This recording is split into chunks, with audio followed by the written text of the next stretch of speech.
Hello everyone, কেমন আছেন সবাই? আশা করছি সবাই খুব ভালো আছেন আর সুস্থ আছেন। আমি ঝুমুর এবং ঝুমুর লাইফস্টাইল চ্যানেলে আপনাদের সবাইকে স্বাগত জানাচ্ছি। আজকে আবারও আমি নিয়ে এসেছি আরও একটা ছোট্ট মিনি ব্লগটা আশা করছি আপনাদের খুবই ভালো লাগবে। আর যদি ব্লগটা ভালো লাগে তাহলে চ্যানেলটিকে লাইক করবেন, শেয়ার করবেন বন্ধুদের সাথে এবং সাবস্ক্রাইব করে আমার পাশে থাকবেন, আমাকে সাপোর্ট করবেন। আশা করছি আমি আপনাদের সাপোর্ট পাবো। তো যাই হোক, আজ সকাল সকাল ঘুম থেকে উঠেই দেখলাম মা ভাত বসিয়ে দিয়েছে। আর যেহেতু আমাদের রান্নাঘরটা পুড়ে গিয়েছিল, বেশি রোদ আসে বেলা হলে, তো ওই জন্য সকাল সকাল মা রান্নাটা বসিয়ে দিয়েছে। আর দিদি ওখানে বসে মিজরির জল খাচ্ছে, মা বসে চা খাচ্ছে, আর আমি ব্রাশ নিয়ে বেরিয়ে পড়লাম।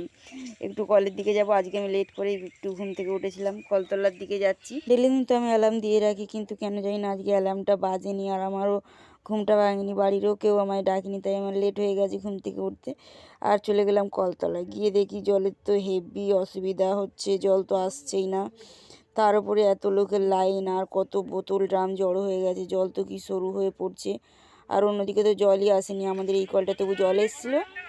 আর 8:30 বাজার আগেই জলটাও চলে গেল, লোকের তো জল ভরা হলোই না। তো যাই হোক, বাড়ি এসে দেখলাম মায়ের ভাত হয়ে গেছে, মা ডাল সিদ্ধ বসিয়ে দিয়েছে এইদিকে। আমাদের যেহেতু রান্নাঘরটা নেই, রান্নাঘরটা পুড়ে গেছে, আর এখনও তো রান্নাঘরটা বানানো হয়নি, আর একটু 9টা বাজলেই রোদ এসে যায়, ওই জন্য মা সকাল সকাল রান্না বসিয়ে দিয়েছে। যেহেতু রোদে রান্না করা যায় না, এখন গরমকালে রোদ অনেক বেশি, রোদ সহ্য করা যাচ্ছে না।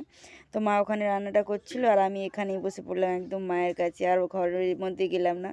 মা আবার যেখানে সেখানেই তো আমরা থাকবো, এটাই তো নর্মাল। আর মায়ের ডালটা হয়ে গেছে, মা এখন আলুগুলো সিদ্ধ করে নিয়েছিল, সেগুলো তুলে নিচ্ছে। ডালের মধ্যে আলু দিয়েছিল।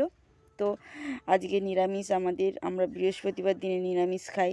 তো আজকে ডাল আর আলু সিদ্ধ হবে, আরও কিছু হবে রান্না, দেখা যাক, আমি এখন জানি না, সবে ডাল আর আলু সিদ্ধ হচ্ছে। আর মা এদিকে ডালটা আলুগুলো তুলে নিয়ে হলুদ দিয়ে এবার ঘাঁটছে। ডালটা হয়ে গেলে আমরা একটু ভাত খাবো। মা বললো সকালবেলা একটু রান্না হয়ে গেছে, যখন ভাত খাওয়া হবে। আর মা আলুটা তুলে আমায় দিয়ে বললো একটু মেখে দিতে, কারণ সকালে সবাই একটু ভাত খাবে। তো আমি মাখতে বসে গেলাম আলুটা, আর দিদি ওইদিকে ভাতের হাঁড়িটা নিয়ে ভাতটা বাড়ছে সবার জন্য। তো আজকে সকালবেলাতে একটু ভাত পাবো। আমার তো সকালবেলা ভাত খেতে খুবই ভালো লাগে, বিস্কুট ফিস্কুট আমার অত ভালো লাগে না, ভাত হলেই আমি তো খুব খুশি। আমি এইদিকে আলু সিদ্ধ মাখতে বসেছিলাম, আর তারপরে এসে গেলো সবজিওয়ালা। বাড়িতে সবজি তেমন ছিল না, দিদি সবজি কিনতে গেল। আজকে যেহেতু বৃহস্পতিবার ছিল, সবজি রান্না হবে, তো আমিও চলে গেলাম দিদির পিছু পিছু। সবজি তো অনেকই এসছে, আমাদের এইদিকে তো সবজিওয়ালা বাড়িতেও চলে আসে, সবজিওয়ালা মাছওয়ালা। তো দিদি একটু সবজি দেখছিল, আর আমি একটু করে নিলাম ভিডিও। কুমড়োটা ছিল ভালো, কিন্তু কুমড়োটা আবার কালার করা ছিল, তো যাই হোক নিল না। আর এইদিকে বাবার খড় কাটা হয়ে গেছে, মোটামুটি ছোট বড় সব গরুর জন্য খড় কেটে নিয়েছে। তারপর এসে গেছিলো জল, বাবা বললো একটু জল বয়ে দিতে গরুর জন্য। আমাদের গরু তো অনেক কি জল রাখে, এক একটা গরুর তো 7 বালতি 8 বালতি করে জল রাখে, আর ট্যাঙ্ক কল তো খালি ছিল, সবার জল নেওয়া হয়ে গেছে। তো ওই জন্য আমিও নিতে চলে গেলাম 1 বালতি জল, গরুকে জল বয়ে বয়ে দেবো। আর এখন তো জল এসে গেছে, মনে হচ্ছে আমাদের জন্য জলটা আবার এসে গেছে। তো আমাদের তো পাম্প করে গরুকে দিতে হয়, তো এই কল হলে সুবিধা হয়। তো আমি জলটা নিয়ে চলে আসি। আর আমাদের গরুর তো অনেকই জল লাগে, 3 বেলায় জল দিতে হয়, 3 বেলায় এক একজনের 7 থেকে 8 বালতি করে জল দিতে হয়, আর সমস্ত জল তো আমাকেই বইতে হয়। কী করবো বন্ধুরা, আমাদের যেহেতু পাম্প করা জল, আর বাবার তো নিঃশ্বাসের কষ্ট হয়, অনেকই কষ্ট হয়। তো ওই জন্য জলটা বাবা যদি বয়, বাবার খুব কষ্ট হয় বলে আমাকে বইতে হয়। আমি যদি না বই তখন দিদি বয়, ভাই তো বাড়িতে থাকে না, কাজ করে। আর তারপরে চলে এলাম কলমি শাক তুলতে এইদিকে। আর আগের দিন তো কলমি শাক তুলে মায়ের খেয়ে মন ভরেনি, তো আজকে আবারও কলমি শাক ভাজা হবে। মা বললো আজকে বৃহস্পতিবারও ছিল, তো একটু নিরামিষ আইটেম হবে, তো ওই জন্য আমি আর দিদি চলে এলাম কলমি শাক তুলতে। দিদি তো আগে থেকেই তোলা শুরু করে দিয়েছে। আর এই পুকুরটাতে অত বেশি কলমি শাক ছিল না, সবাই ছাগল বেঁধে গরু বেঁধে খাইয়ে দিয়েছে। তারপরে আবার অনেকে তুলে বিক্রি করে, যাদের পুকুর তারা নেয় না, বাকি সব লোক নিয়ে ফাঁকা করে দিচ্ছে। তো যাই হোক, এই পুকুর থেকে আজকে আর শাক তুলবো না, বেশি নেই, আগের দিনও অনেক কষ্ট হচ্ছিলো। তো যাই হোক, অন্য একটা পুকুরে গেলাম। আর এই পুকুরটা ওর পাশেই ছিল, এই পুকুরটাতে এসে কচি কচি অনেক শাক পেয়ে গেলাম। আর এই শাক তো এত ভালো খেতে লাগে, কি বলবো বন্ধুরা, আপনারাও যদি এরকম পুকুরে শাক দেখতে পান, তুলে ভাজা করে দেখবেন, ভালো খেতে লাগে শাক। এই কচি কচি শাক তো মাছের ঝোল করেও খাওয়া যায়, আর জ্যান্ত মাছ দিয়ে এই শাক তো ঝোল করলে হেব্বি খেতে লাগে, জাস্ট বলতে পারছি না। আর এই শাক তো আপনারা বাজারে হয়তো কিনতে পারবেন টাকা দিয়ে, কিন্তু এরকম পুকুরের পাশে হয়ে থাকা বিনা সারে শাক পাবেন না। এই শাক তো শরীরের পক্ষে খুবই স্বাস্থ্যকর। যে সমস্ত মানুষ অসুস্থ হয়ে পড়ে, মানে জ্বর টর হয়, আমাদের যখন হাম হয়েছিল, বসন্ত হয়েছিল, তখন মা এই শাক তুলে মাছের ঝোল করে খাইয়েছিল, সবাই বলছিল যে এই শাক খাওয়াতে, তো মা খাইয়েছিল। এই পুকুরে তো মোটামুটি জল জল আছে এই পুকুরটাতে, আমরা খুব মাছ ধরি, আমাদের তো খুবই মজা হয়। জলটা যখন তোলা হয় আমাদের তো মাছ ধরতে বলে, মাছ ধরি। আর এই দুটো পুকুর পাশাপাশি আছে, বর্ষাকালে তো এই দুটো পুকুর পুরো জলে ভর্তি হয়ে যায়, এই পাড়টাও দেখা যায় না, মাঝখানে যে পাড়টা আছে দেখা যায় না। এই দেখুন আমার দিদি শাক তুলে ক্লান্ত হয়ে গেছে, তাই বসে পড়ছে, বলছি চ বাড়ি, যেতে চাইছে না। আর আজকে তো আগের দিনের থেকে বেশি শাক তুলে নিয়েছি, 1 চুবড়ি শাক হয়ে গেছে।